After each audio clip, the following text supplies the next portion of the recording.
All right, today we are going to be making an abstract concentric shape project. So this is using a photograph that has dominant lines or shapes. We're going to open this into Photoshop. I'm going to show you how to make it black and white. We're using the circular and square marquee tools to create these perfect shapes, copying and pasting, rotating layers, and then even doing some image transformations, some image adjustments, things like that. So let's get started.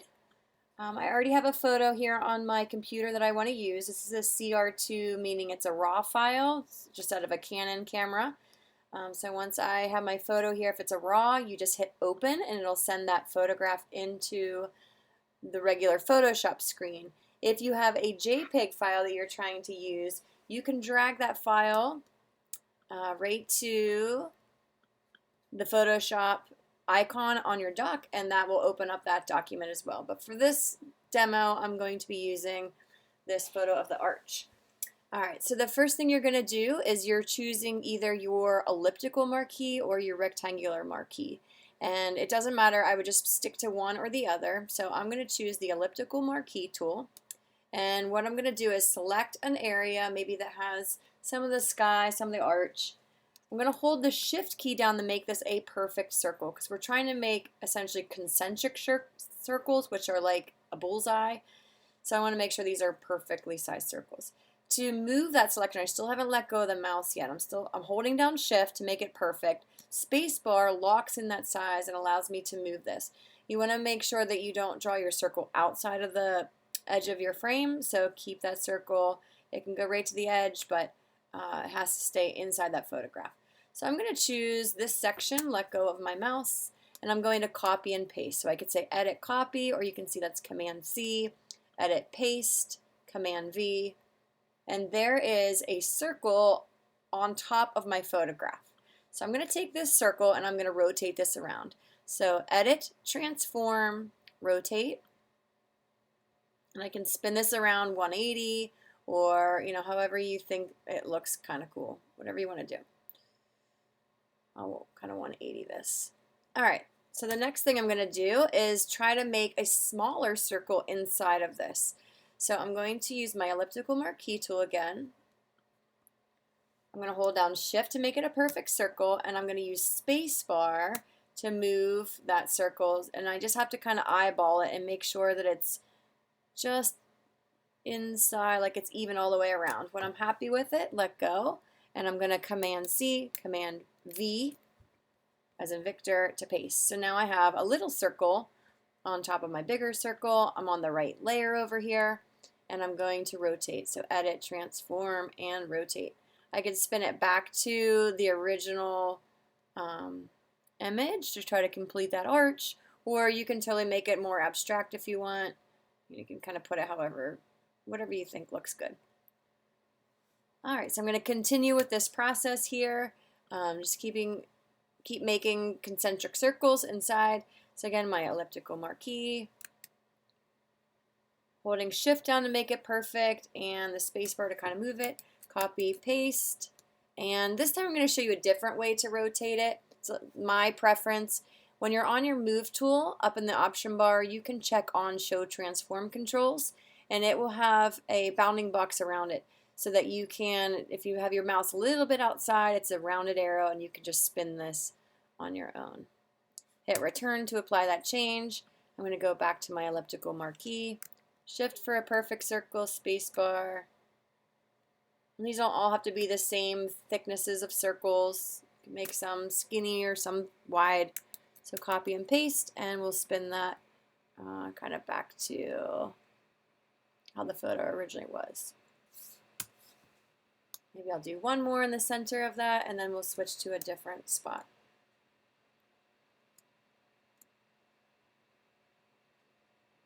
Okay, so right in the center, copy, paste, and I'm using my move tool and to spin this around.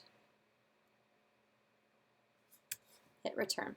Okay, so now we're going to choose and draw a circle like over here on the right side of the image. So I'm going to take my elliptical marquee tool and I'm going to click and pull out a circle, shift to make it a perfect circle. You may want to think about a proportion change, so maybe not quite as big or a lot larger than the other one, just to make this a little more interesting in terms of like just the overall composition. So if I were to copy and paste right now, it's saying that it can't do that because the selected area is empty. There's nothing in my selection. So basically what that's saying is right now I'm on this layer 5, which is this tiny little circle. There's nothing else on that layer. So that's why I can't select anything. Here I'm going to have to actually go back to my background layer because that's where this part of the image is, and I'm going to copy and paste. So now I have on that a new layer, that new circle. So on that layer, I'm going to use my move tool and spin this around.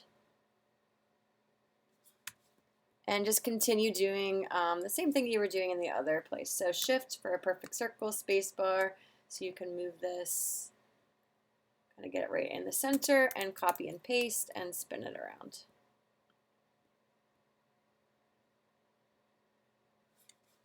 And just continue doing that.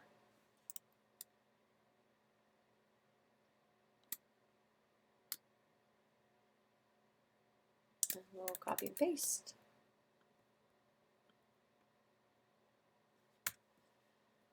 Okay, so one last time, if I were to make a circle down here, again, it can overlap the circles if you would like. So shift, spacebar, I'm going to overlap them here, but make sure this circle stays on the document. And I'm going to have to go to my background layer to select it there. So Command C, Command V, and spin this around.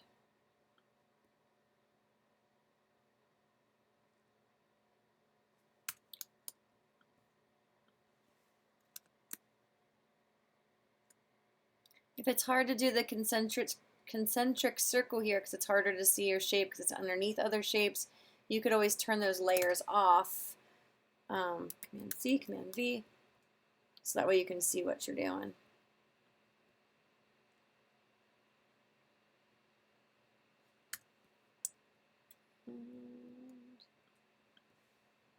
I didn't mean to move it, so I'm going to Command Z. This is another good time to talk about your history. Anytime something isn't working right or you have done a bunch of steps and you don't really like what's happening in your photograph, you can always just step back in your history. As soon as you continue doing another tool or working back in your document, you will lose these grayed out steps. So make sure that you're happy with where you're stepping back to. But okay, so I'm going to step back one step so that circle's in the center there. All right, so the last thing that we did was I was showing people how to make the image black and white if they wanted to. So if I go to the very top layer, I'm going to add this half and half circle. These are called adjustment layers. So what that means is whenever I go here and maybe I choose black and white, anything that's below this adjustment layer will be affected. So this adjustment layer is making the whole image black and white. If I were to move it, I can just have like those circles be in color. I'm going to put it back on the top. And then up here, it opens up this properties window. So the properties window allows me to adjust the tonal range, just like in the camera raw section when you're changing your black and white, you can kind of affect these different areas. All right, but the nice thing about an adjustment layer is you can always turn it off by clicking the eyeball, or if you keep working, you know, it's only affecting the things below it, but it actually didn't physically make these black and white. It's just like kind of like a little filter on top that's making that appear that way. If you want to actually change a real photograph, so for example, this photo here in the center, let's say I want to make that brighter. You would have to be on the right layer, so you could come over here and make sure you're on the right layer. But one thing that I think is a little bit easier is with the move tool you can check on auto select. So what that means is if I click on this circle here, it goes right to its layer. Or if I click on this circle, it goes right to its layer. So auto select, whatever you click on, it goes there, which is kind of convenient. So I'm going to click on this shape here. And if you want to physically change, I'm going to undo this black and white here. If you wanted to physically change the way an image looks or a layer looks, you can go up to image adjustments and this will actually change it. Like if I make this black and white, this is going to be completely black and white. Like you can see it changed it on that layer. Or you may want to go and try like image adjustments. Levels is a good one. This allows you to make things brighter and darker. So you might kind of like a look there. These are your highlights, your midtones, and your shadows. So just to give it a little bit of variation.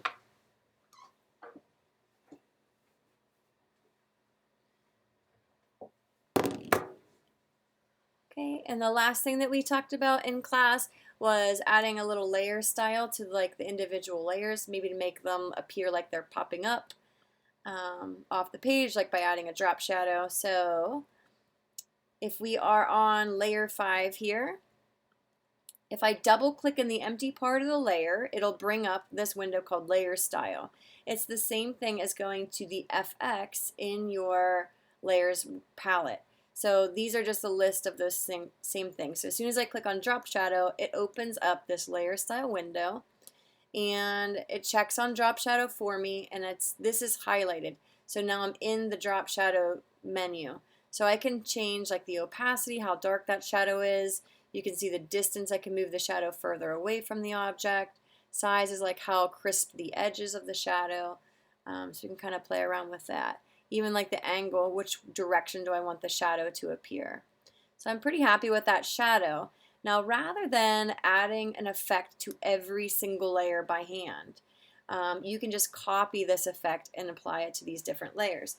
So just like in the Veggie Man tutorial, when we would duplicate the eye, we would hold down the Option key. That's the same thing here. So hold down your Option key, click on the effect, and drag it to the next layer. And then again, Option, click on Effect, drag it to the next layer, whichever layer you want this to apply to. So Option, click Effects, drag it. So you can see that it's adding these drop shadows underneath these circles here. Okay. When you are happy with your document, there will be 2 ways that you can save. So this obviously document right now has layers. So if I wanted to stop now, save, and then come back tomorrow and finish adding my drop shadows, it is important that I have these layers here. So to save and have layers, again, you will need to do File, Save As, and this needs to remain a Photoshop file. If you totally wipe out everything and call this concentric shapes with circles or something. Okay, you want to know where you're putting this. So right now mine is going on the desktop, and the format is going to be a Photoshop format. Photoshop means it will have these layers when you open them back up. So I'm going to hit save on that. This will always pop up on a Photoshop document. You just hit OK. And so that should be on my desktop. Now if I am totally satisfied with this, 100%, I want to turn it in to be graded, I'm going to save this as a JPEG. So File, Save As. If I just hit Save, it's just going to save it over, a new copy over the PSD file. So Save As means it's going to be a new file. So I'm going to leave it the concentric shapes circles on the desktop, but this time I'm going to change my file format to a JPEG. I'm going to hit Save. And this JPEG options always pops up. Maximum quality is fine. I think it defaults to a high quality. Either one is totally fine. And hit OK.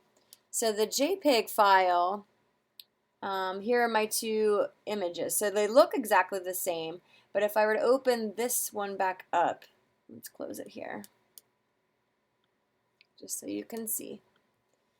If I were to open up this is my PSD file. It'll open into Photoshop, and it has all my layers. Whereas if I open a JPEG into Photoshop, it is flat. It does not have any layers, which means I cannot move any of these circles anymore. I can't apply drop shadows.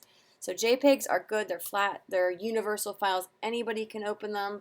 That's what we put on the internet. That's what you would email to a friend so that they could view your files.